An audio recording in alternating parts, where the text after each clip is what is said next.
what's going on between my ears. Everyone seems to be so clear, but I'm feeling foggy, I can't catch my breath. Let's talk about it with Ronnie and Seth. It's Mental Health Awareness Month. It's Mental Health Awareness Month. It's Mental Health Awareness Month.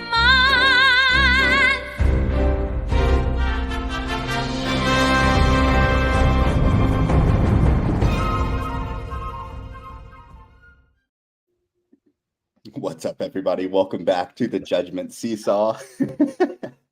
As always, I'm your host, Ronnie Evans. I'm here with a friend of mine, Seth Keller, and we're going to talk a little bit mental health. We might sprinkle in some AI discourse. We're going to talk about fantasy, like the whole 9 yards. And before we dive into all of that, every episode, Jeff, I give people a little run-up on the Judgment Seesaw. So let me do that real quick. If this is your first time watching, the Judgment Seesaw is a term that comes from economics. It's about gauging whether you're actually listening and understanding someone or you're judging them. And it comes from the social paradigm. It's been parlayed by the therapy industry to help people that have trouble with like social awareness. And the whole point of it is this: you cannot be judging or judgmental and understanding at the same time. And that's where the concept of the Judgment Seesaw comes from. If you're watching this at home and you want to go try that sometime this week, like whether it's your wife or your dad or your son or someone at work, it doesn't matter. Try to listen to them this week. Spend like 2 minutes listening to a story they tell and try to judge them and also try to understand them at the same time, and you'll find that you can. So anyway, that's where this Judgment Seesaw comes from. I'm here with Seth Keller, the at-home dad, the data dude, fantasy football extraordinaire. Let's do two things real quick. First, before we dive into the mental health stuff, give a little rundown on everything you've got going on in fantasy football, your standard plugs, and then I want to harp on the Podathon as well. Yeah. Sorry, I was trying to get a tweet out right in the middle of the whole intro thing. I'll get that in talking a minute if you want me to.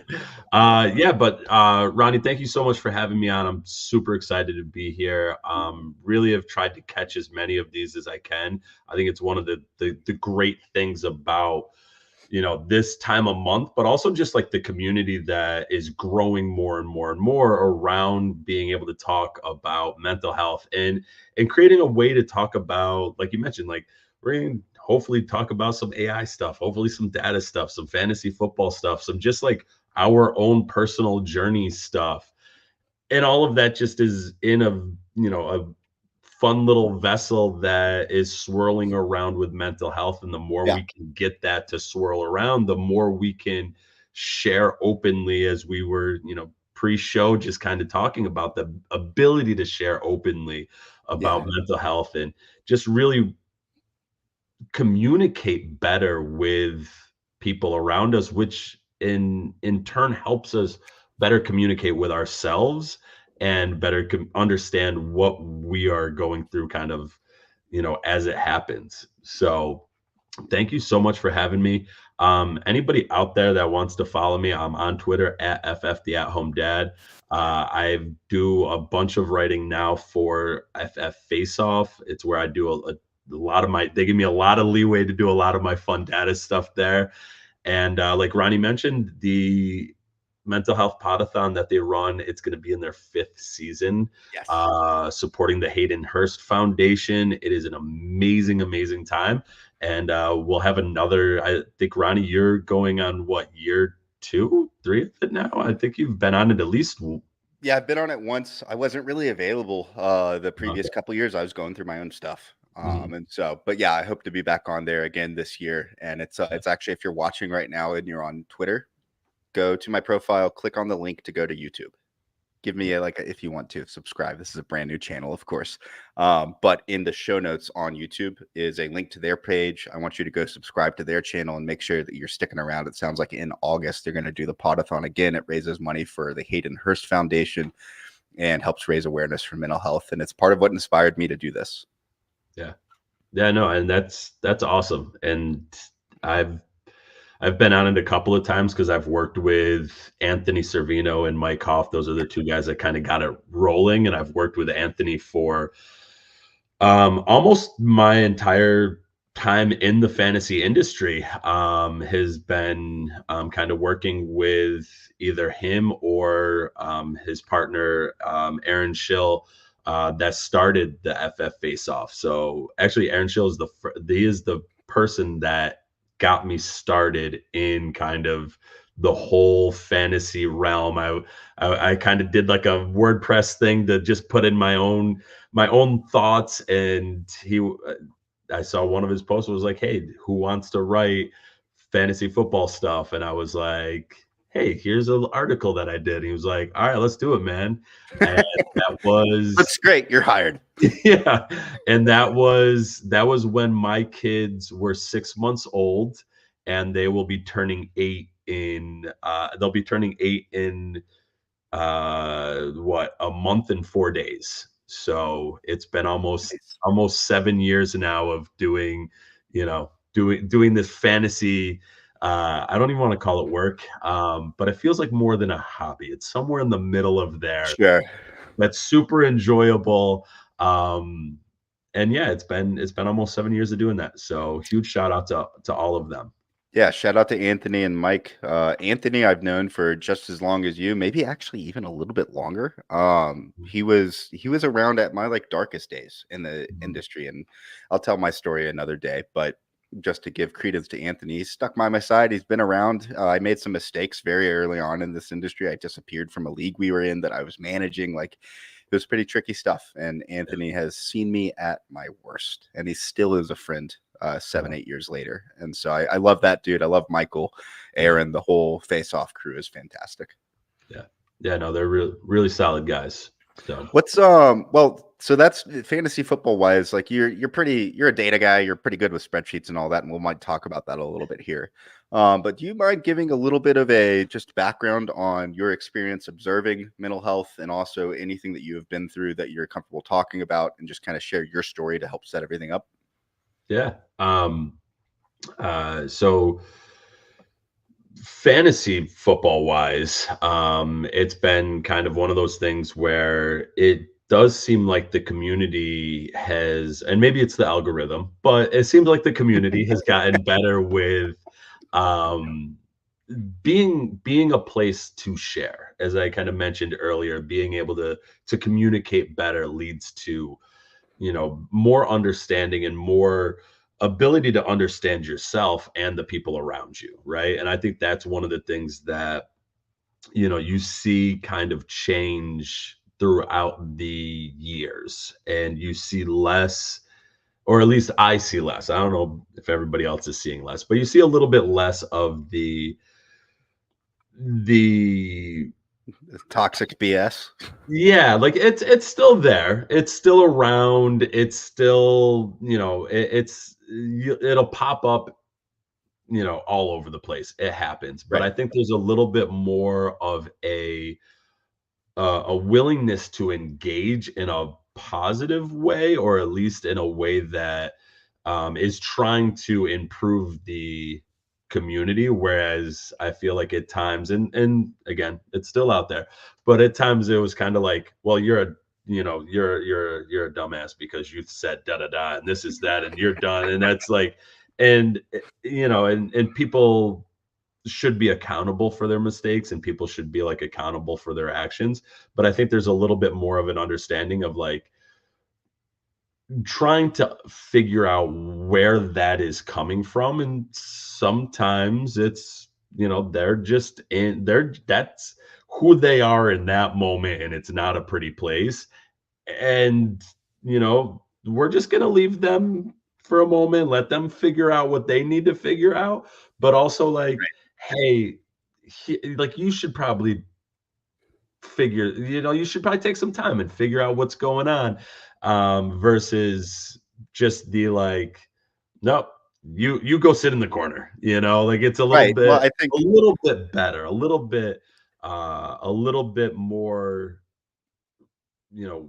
understanding, I would say, and around mental health. yeah, And I think that's been a growth, and a positive growth. the industry has matured a lot. I've been paying attention to it for about a decade. And it's like, yeah, like 10 years ago, it was kind of like high school cattiness across the board. Everyone was a little feisty. And Yep. these days, you still get that. You get your outburst. You got a group of like 10,000 people now that all are trying to aspire towards a role or this or that and build their own clout and credibility. And that leads to a lot of judgment and selfish feelings and so on and so forth. But the like outbursts of negativity that used to come along with that are certainly not as prevalent as they used to be. And I think it's just this industry's growing up, man. It's getting older. and I think that as my wheels were getting stuck in my own brain, like your word is the right word for it. And I think it's maturity. And I think that's really what's been happening. And I think to segue that into the next kind of the second part of your question, about my own mental health and my own experiences with it, I think it's been a maturing aspect as well for myself, because I think it's been something that, you know, I have a psychology degree as well as my degrees in education. And so it's really funny to me in hindsight that I fell so much into the stereotypical male, ego driven, like emotion bad, like, you know, like must move forward, good, like, and that very, you know, black and white type of emotional intelligence, if you will, or lack of emotional ignorance, you know, I think has been something that I've been working on for myself. And, you know, we were chatting a little bit beforehand, and I mentioned, you know, I've started, it's been the first, really the second time in my life that I've really I've started talking with somebody like a mental health professional, and like really trying to engage for my own personal reasons and not doing it out of like, you know, the first time around, it was my wife and I were getting into all these arguments, and it was focusing around like my alcohol consumption. And it was like, as we're like figuring out what our relationship was, and granted, we've been together since 2003. And this was in like 2010. So like we knew what our relationship was already. Like we knew a lot of that, but there was like the movement into larger phases. We're living together. We're talking about marriage. We're talking about kids and stuff like that. And so my motivation was more so around like, I just don't want her to be pissed off or disappointed in me. And like, that's why, okay, I'll go talk to this dude for a little bit, and then like, I'll just keep it moving. Like I just, it seemed like more of a hurdle than a opportunity. And so now the motivation is much more intrinsic. And for myself. And I think that's where my own personal maturity has changed my relationship with mental health. And, you know, for a while, it's been my journey with mental health has been kind of dealing with things on my own. Your classic American dude scenario. Yep, exactly. Like it's that, like, well, if I just push it down far enough, I won't have to think about it, and then I'll just be able to move forward. And so now it's really trying to, this is the part, and this is why I keep hammering it, is like, for me, like I want to explore it for me, and I want to like make personal changes for me. And I think that's where my own maturity has, you know, changed over the past, you know, really over the past like year, 6 months ish. And, you know, like it's still relatively new, me, you know, speaking with a mental health professional, but it is, I think, something that is moving me in the right direction. Right. And I don't think, and I'm 40, like, I don't think I was ready until this like point in terms of my own maturity to really do what I needed to do for me. Yeah. That's not a banner out there for people to be like, just push it off till you're 40. It's all right. Just wait till you're 40.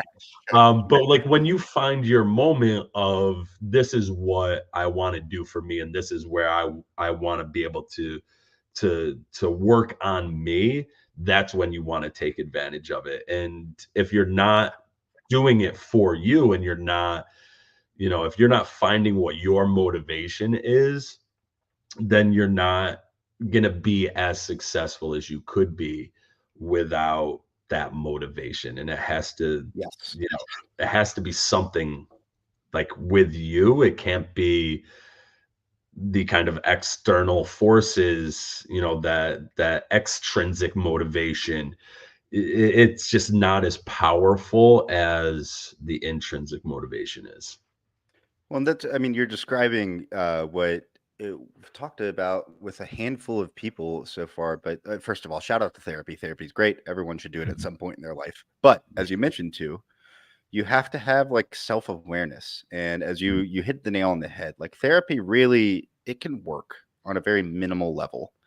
If you don't care about it, it's just good to hear things and vocalize stuff. And if you're doing that, great.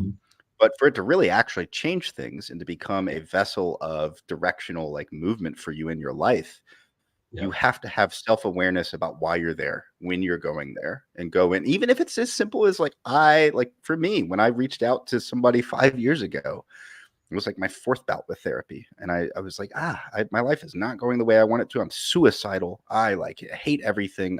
What is happening? It just, nothing's going well. And it should be. So I don't know what's happening, but I want to talk about it and figure that out. That is totally valid. Maybe you don't have the self-awareness to know what the answers are, but at least having the awareness to know that you're seeking change and you're ready to embrace change is the first step of doing therapy and mental health recovery like the right way. And it can be for simple things like anger management. It could be for big things like drinking. It could be for bipolar disorder. It could be like you could find out late in life, like one of my friends in the fantasy industry get diagnosed with autism in their 30s. And they're like, oh my gosh, I got to go deal with that. And so it's there for everyone. And there's really no bad reason to go to therapy. Yeah. And to build off of that a little bit more is I'm actually going to be speaking with a specialist about like ADHD, because I'm like 99% sure that I have it and that I've dealt with it for essentially my entire life. And so, just a little bit of where a lot of my issues come from is I was, I grew up in a environment where abuse was kind of the norm. And so I was trained at an early age, like I can sit still for 5 minutes, because the punishment for moving in those 5 minutes was my stepfather would slap me, like full on across the face slap. And like there's multiple issues with that. But also like there's things that I've developed coping mechanisms for. And like, I'm in education, so I see it all the time now. Like looking around the room, I'm like, that kid, if that kid doesn't have an IEP with ADHD on there, I'm not certified to diagnose it, but there's a lot of tells that this kid probably has ADHD. And it is our responsibility as the educators in the school to say like, hey, let's all come together. Let's look at it. Let's see if what it is. And if it needs to be promoted to a specialist to be able to diagnose it, that's going to help the kid out way more than the stuff like I dealt with of like, and it's funny, like in one of the questions for the ADHD is like, do you complete people's sentences? And I'm like, well, not out loud. And she's like, yes, because you were taught how to be polite, but you're still doing it. It's like, oh yeah, okay. Yeah, that's a good point. But like, I think that's one of the things. And like maturity wise, again, like I don't think I was ready for that real conversation of, not only have I been watching kids with, ADD, ADHD for it's been like 15 years now, and being able to like pick up on clues of it and working with them on how to manage it in a classroom environment, like just to be so like stonewalled about my own issues with it. And I think that's one of the things that, again, the maturity is just such a powerful word there, and it changes for everyone, right? And it changes in environment, and it changes in circumstances.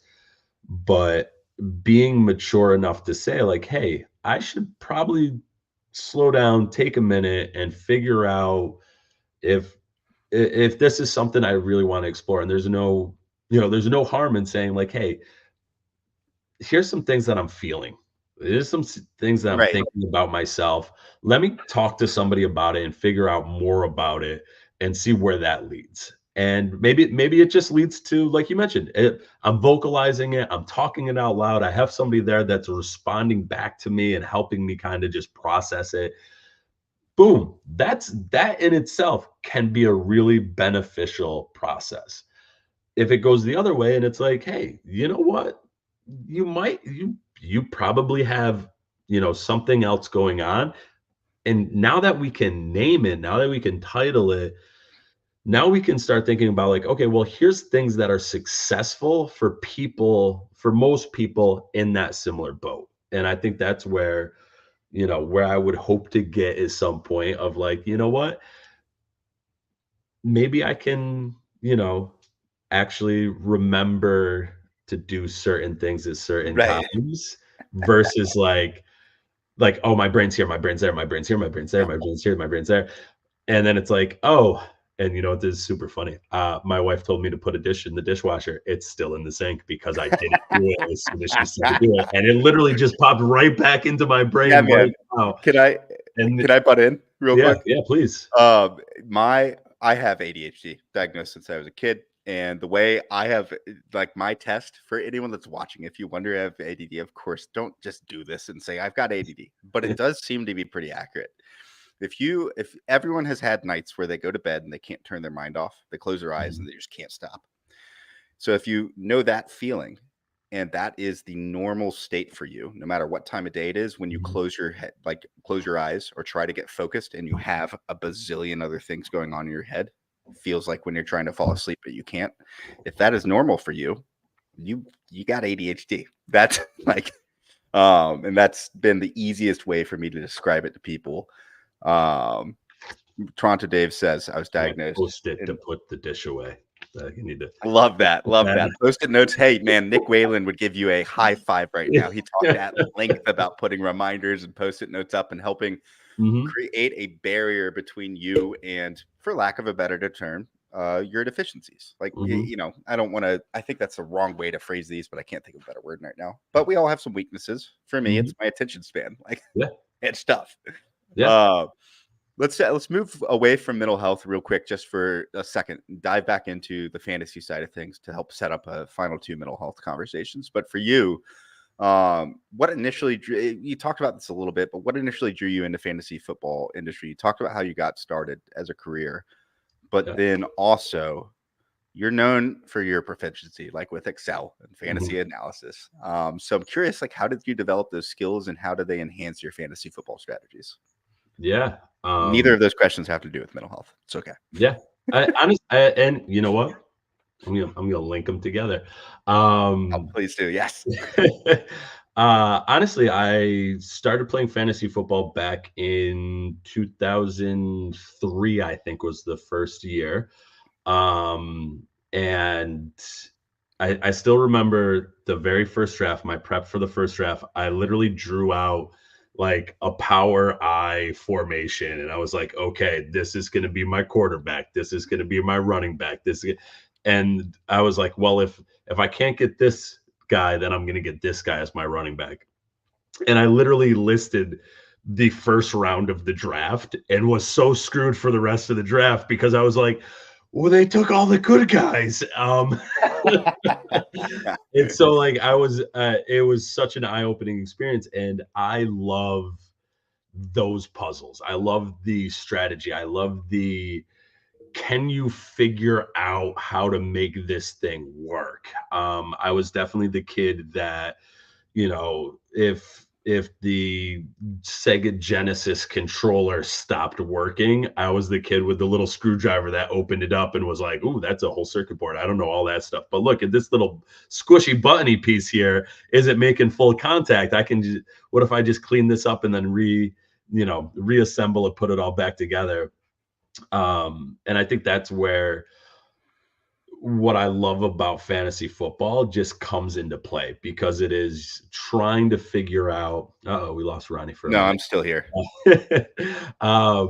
But I think that's what I love so much about it, and that's where my kind of love for spreadsheets and just data analysis comes from, because it's just another tool that you can use to be able to help yourself throughout that process. And so I started using Excel. Oh, wave there. Nice. I started using Excel for my first job with the Princeton Review, just kind of tracking stuff along. And I was like, all right, I know how to make some certain things work.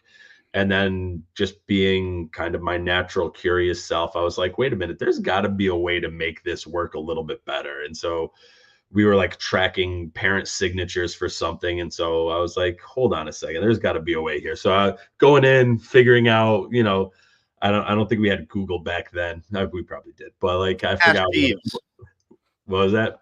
Ask Jeeves. Ask Jeeves. Yes, that was always that was like the first real one to ask. I used to use that site a lot then. Yeah.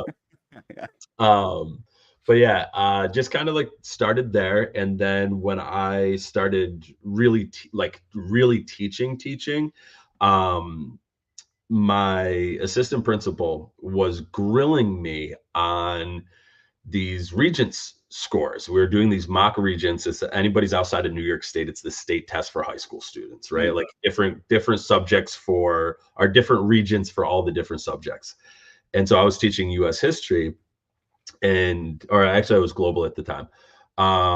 And he was like, but why are these kids getting these questions wrong? And I was like, because they don't know the answer. And he's like, but why?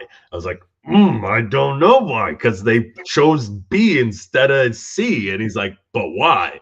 And I was like, wow, you are like a toddler.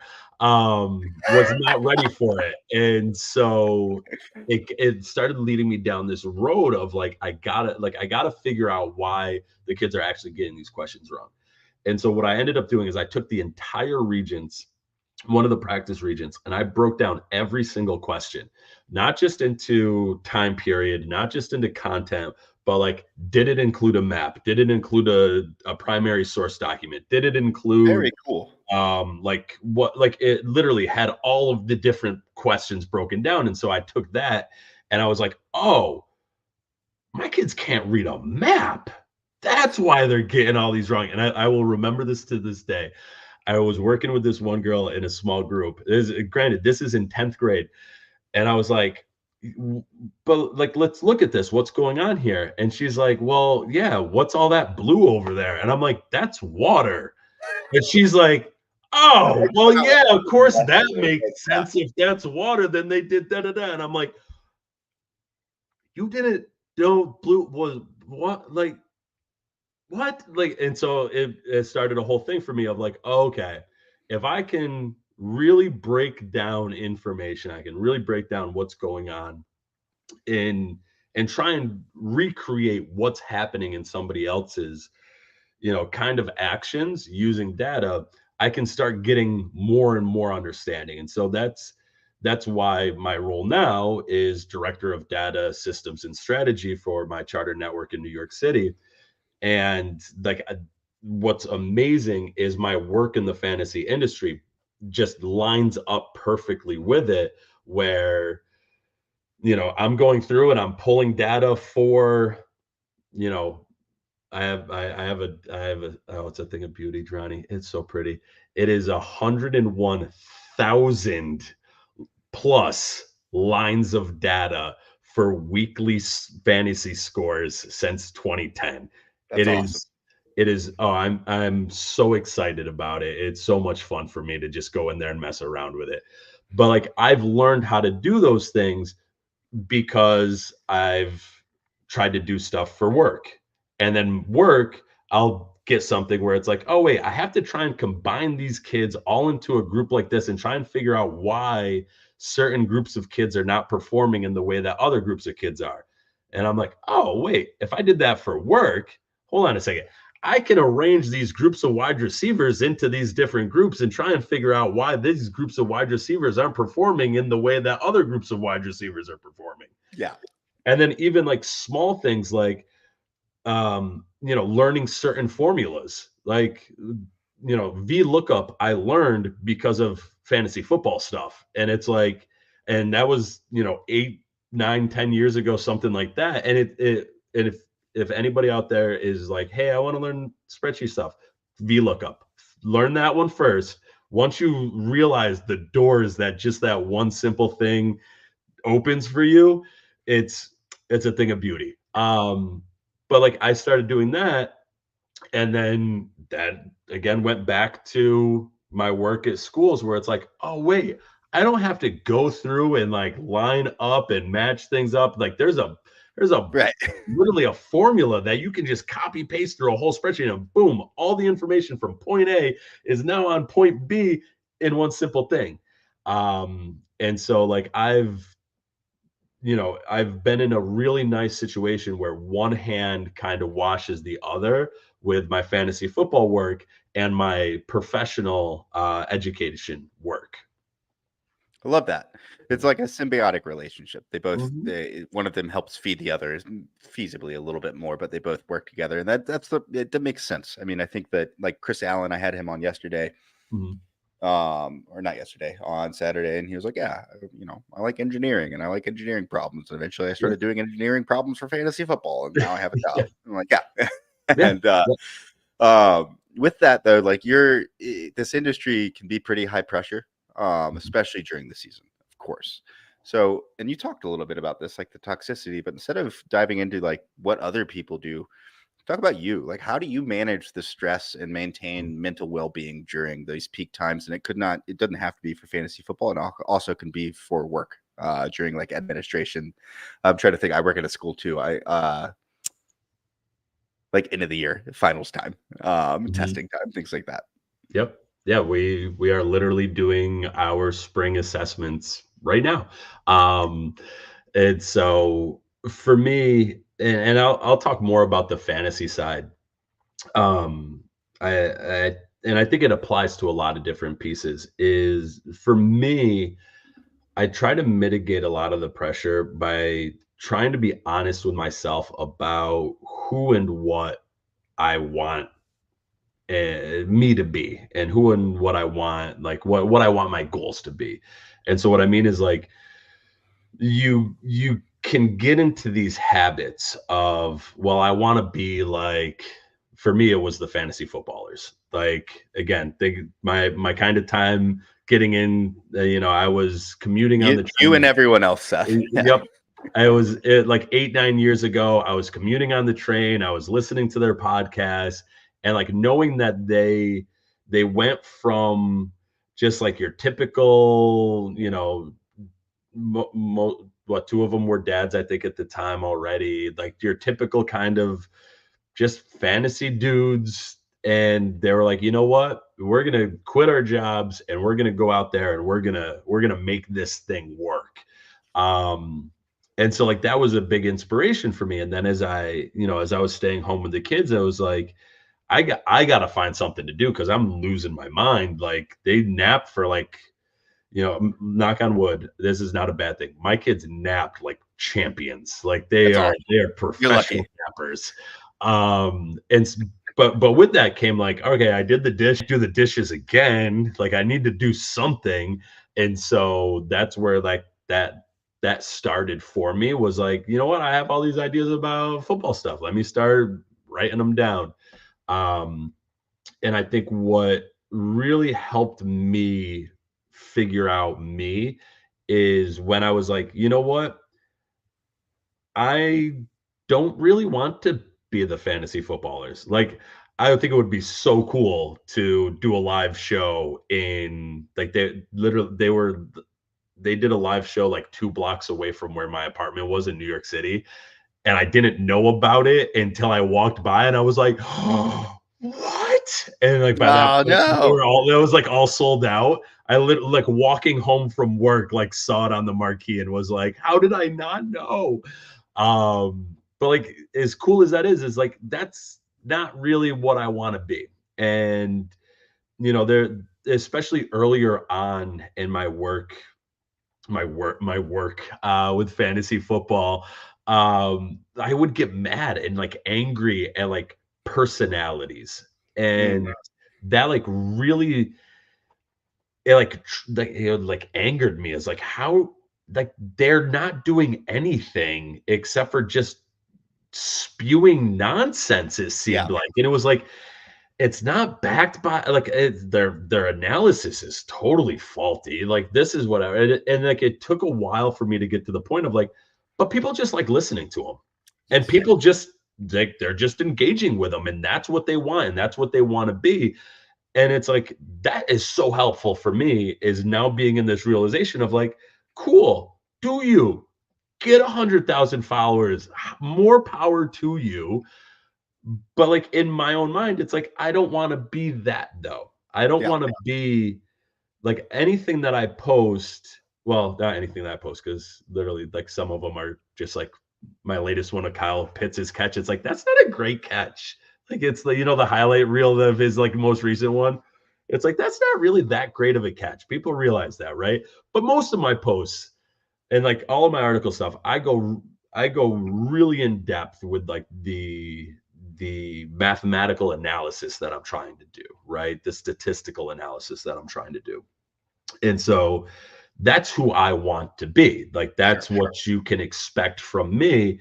I'm not going to, pound the table. This guy's a must draft. Leave your draft every time with player X. You're never going to get that from me. And some people won't like that, because my response is going to be, well, there's a chance that they're not good. There's a chance that this happens. There's a chance that this happens. Right. And so while it sounds like it sounds like hesitation to some people, or like unsure to some people, like why can't you just say whether or not this person's going to be great or not? And it's, to me, it's like, because nobody can say that for certain. Right. And if they can, they're probably selling you a load of BS. Like, Well, or if I could just give credit, yeah. there is an element to, I know what you're talking about, like the clickbait nature of Mhm. analyzing things. It works, it garners views, yada yada. A lot of time the objective is actually to get dissenting viewpoints because it drives traffic and helps the Yeah. algorithm. Blah blah blah blah blah. But I will say too that a lot of times it's not often the person's fault. They're not intentionally selling a load of garbage. They see a bunch of statistics that they really like, and the picture is made for them, where from what they analyze, they are seeing a smash hit. And so they say, don't leave your draft without this guy. He's a smash hit. Yep. And other people have different data that they look at that might disagree. Or as you alluded to, the reality is, like, I don't know, probably the most surefire thing that I have seen in fantasy football in years was Saquon Barkley heading into year 2. Mhm. I have 4 years of up and down with that. It was not surefire at all. So to your point, there's always in that. There's like a 30% element minimum of variance in every prediction we have. If you haven't read it, I think I actually have it on my desk here. If you haven't read it, there's a couple really good books. Right here. Hold on, knocking stuff over on my desk. The Black Swan. There we go. By Nassim Taleb. You can tell book's been worn a little bit. That's nice. not the same Black Swan as the movie. What's that? It's not the same Black Swan as the movie with Natalie Portman. No, completely different. Very much different. But he does a really good job of like, he basically, I forget the whole story, but he basically, before September 11th in 2001, was like, hey, we don't know what's going to happen. A plane could fly into the World Trade Center next month. And people were like, you're a moron. And, if you say things enough times, like something's going to hit, right? Sure. And like, that's that's a really bad way to sell that book. But anyways, there's a really great thing that he talks about where he's like, we don't know the realm of possibilities.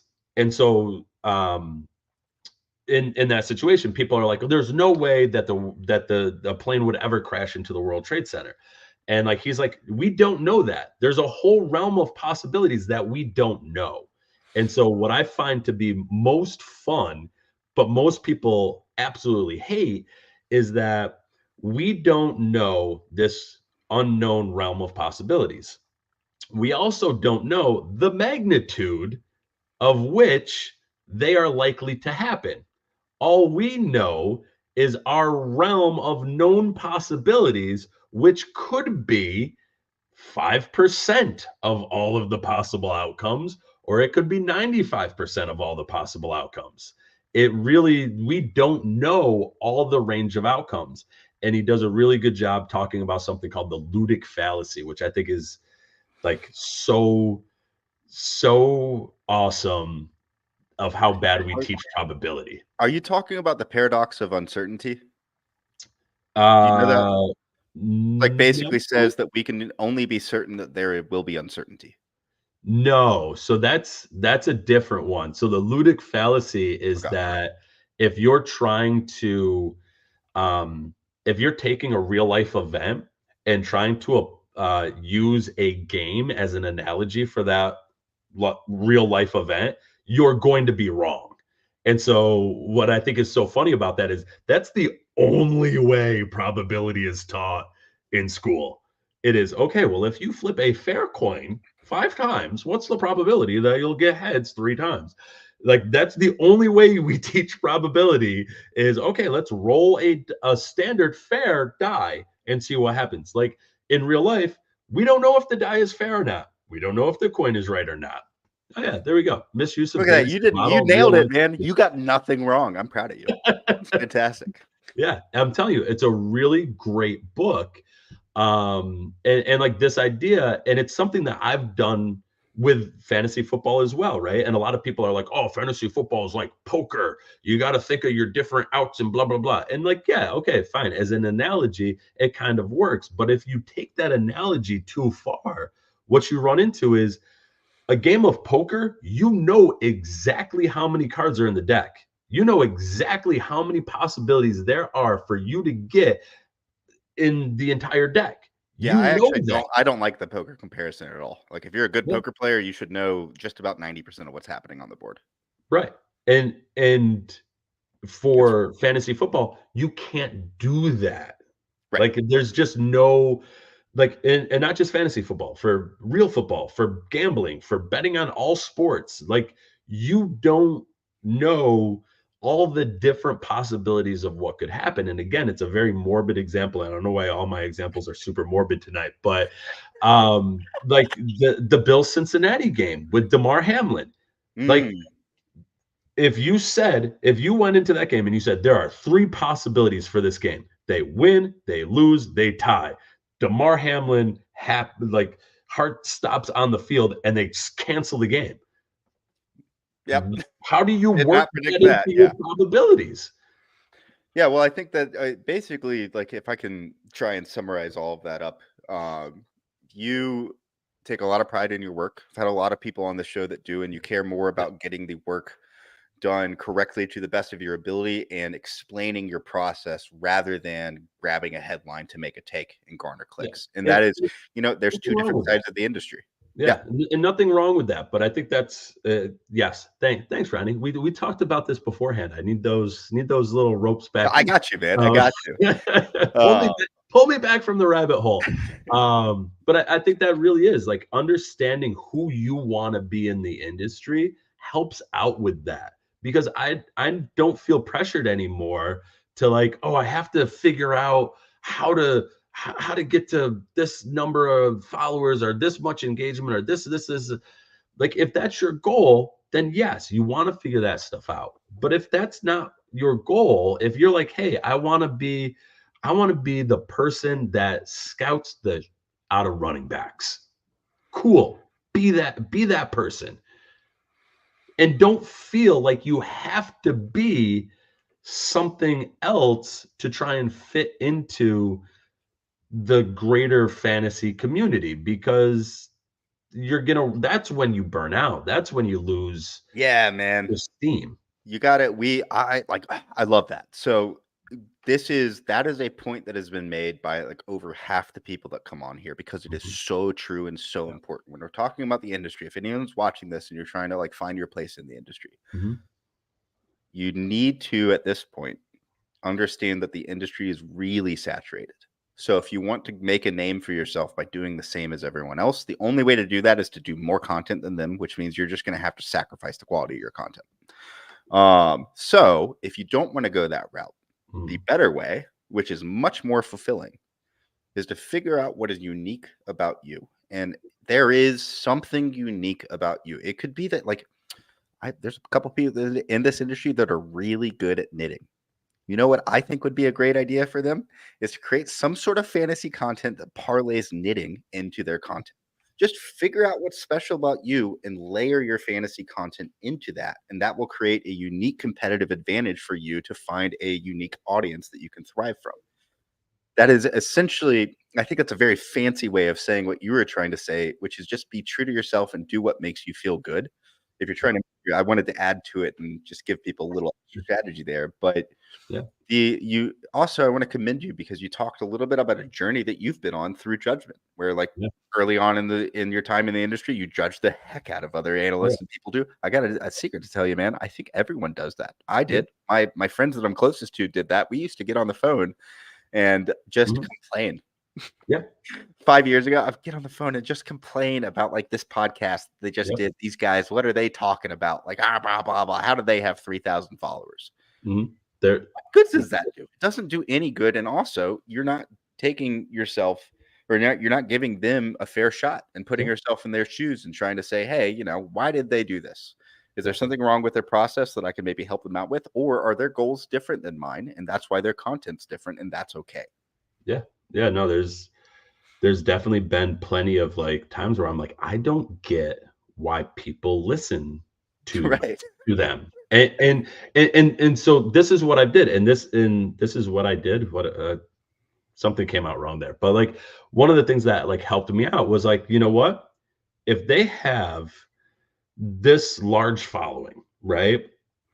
It means I'm probably in a league with somebody that listens to them. There's a possibility. So I'm gonna listen to their podcast. Weaponize it.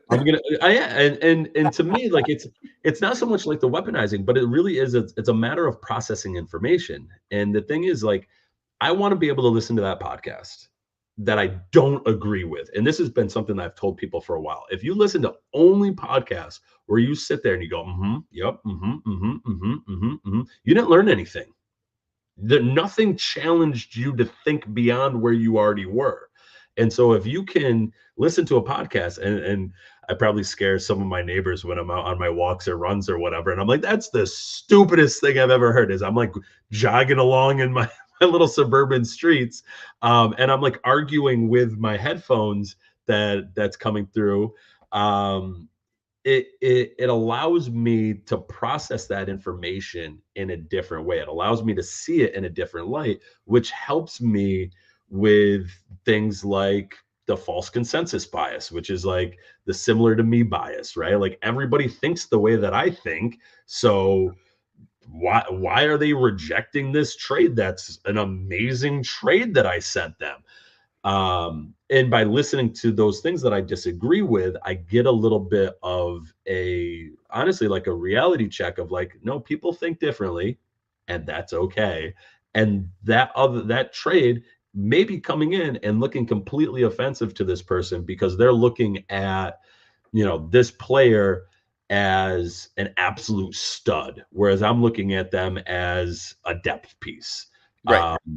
And that's helpful. Being able to do that now is helpful.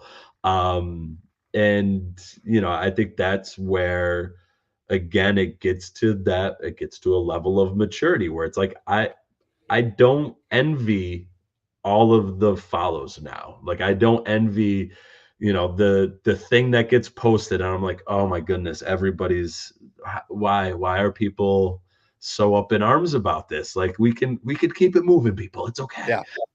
But that happens, and it's okay. It's like that's cool. Let it happen.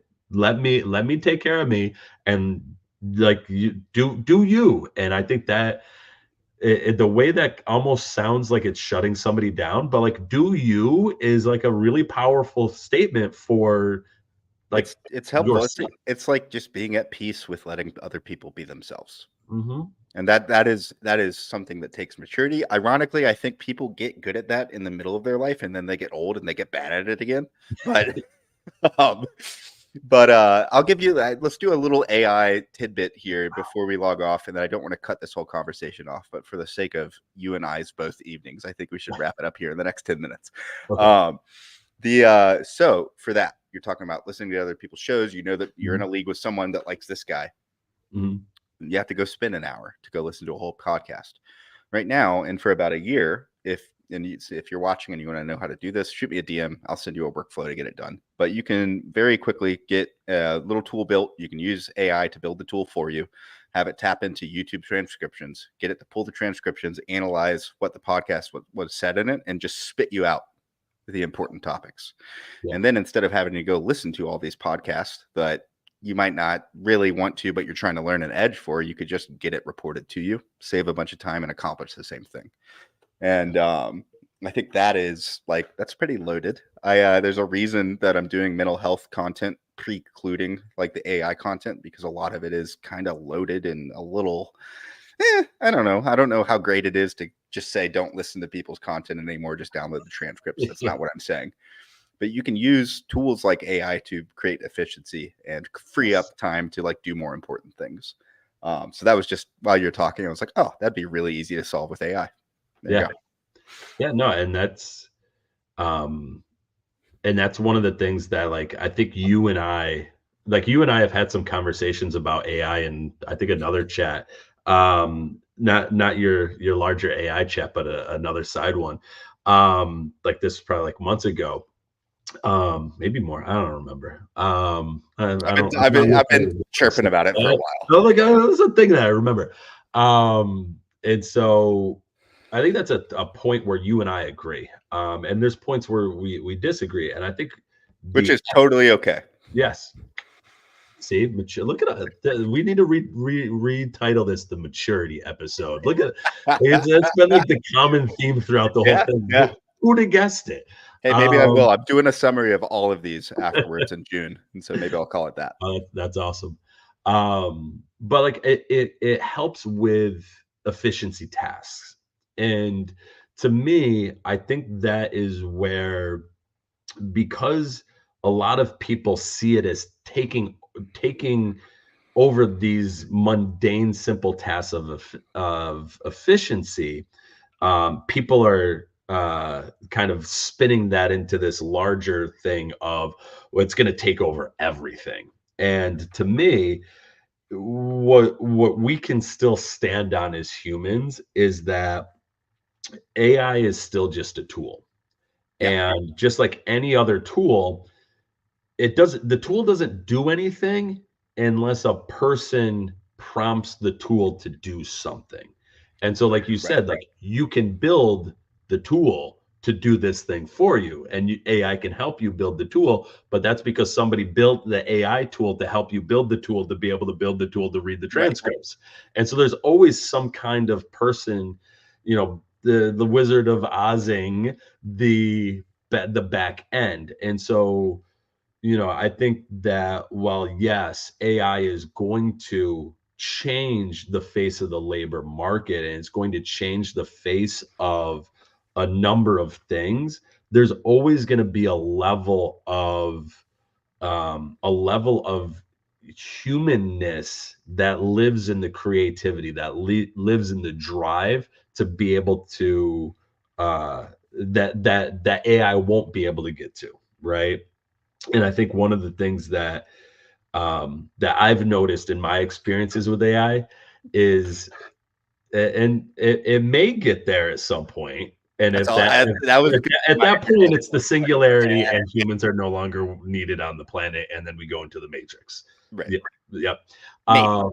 I don't think that's going to happen nearly at the rate that, well, the rate is exponential, but I don't think it's going to happen much in the way that people fear that it could. I think it's a little bit of a pessimism bias there, where like a lot of times like we anticipate things being worse than they actually are going to be in real life. Or maybe I'm just being, falling victim No, to you're good. optimism bias, where I'm Can I jump seeing in? it with rosy colored glasses and it's going to be way worse than I expect it to be. And who knows? We don't know. And we don't know what we don't know. But I think there's, AI is going to need that kind of human backing. Um, unless we get to that point where we actually get to some kind of sentient AI, and I think that's where the doors kind of fly off, and my whole part is kind Yeah, of well, gone. and to make you feel better, no one knows what things look like Yeah. after that. My read is that it's not that big of a deal. I think things, and the reason is, two of you alluded to, just a final note on the AI stuff. I agree with most of what you said. I like that you clarified there, because that was my disagreement, was like, oh, it won't get there. It will. It Yeah. absolutely will get there. It's just a question of when. And the time scales, like a year ago, it was like, maybe 15 or 20 years. And now it's like, okay, well, maybe 5 or 10 years. And it keeps, if things are accelerating so quickly that it's moving quicker, and quicker than anyone could really analyze. So anyone that sits there and says, hey, AGI is going to be like this for 5 years, and then it's going to be like, they don't know what they're talking about. Mhm. They're just making stuff up, or Yeah. they're conferring on things that they feel like they're Dunning-Krugering it almost, and saying, all right, well, I know enough, so therefore I can give you all the information you need. All I would say is that what I am super confident with AI, the outlook of the AI field right now, is that the powers that be that are developing these really powerful systems have demonstrated time and time again that they have zero interest in doing any sort of cataclysmic rollout. And the reason being is for like what you talked about, the doomsday scenario with the singularity, you talk about Skynet, like that sort of thing. Yeah. The only that happens if we hit AGI 5 years from now and it's just out of nowhere and it's just here. And if that happens, then it causes disruption. And there's really, like, I don't know how people juggle that. But what Google, OpenAI, all of these big companies have been pretty adamant about is that they are taking a deliberate, slow, iterative approach in rolling out these things in a way that society can try to adapt to. And in some cases actually are like looking at society's reactions to GPT-3 and saying, okay, so we need to build GPT-4 this way to make sure it doesn't screw up X, Y, and Z, blah, blah, blah. So I think, but it's a lot. I'm going to talk about it nonstop for the next 13 months until May again next year. Is that 13, 11? I don't know. But in June. And so circling back away from the AI stuff. And I'll have you on at some point and we can dive into it. But anything else on the mental health front? We're at an hour. So on that note, I do want to wrap this up. So Seth, any final thoughts on the mental health front, fantasy football, any ideas for the future, any thoughts on the future of fantasy and the relationship to mental health? Yeah. As long as we can continue to be a community that, yes, we're going to trip and fall and stumble and things are going to, there's going to be things that happen. As long as we continue to be on that path of maturity, and that's the journey that we're going on, I think we're going to be all right. And I think it's the same thing with the influx of AI and the influx of just new ideas into the whole kind of world at large. I think if we can go in with a little more understanding and a little less judgment, and we can use a little bit more of our lessons learned through us becoming such mature individuals. I think we will be okay, right? And I think that we'll be able to overcome those unknowns that we don't know what they are, we don't know what the magnitude of them is going to be. We'll be able to confront them because we've grown in a way to help us be able to confront them. So that's where my optimism comes from, is that there's always going to be smart, passionate, concerned people that, will put together an entire series of podcasts for mental health that will keep things being positive. That as long as there's people that do that and do what you do, Ronnie, like we'll be in an all right spot.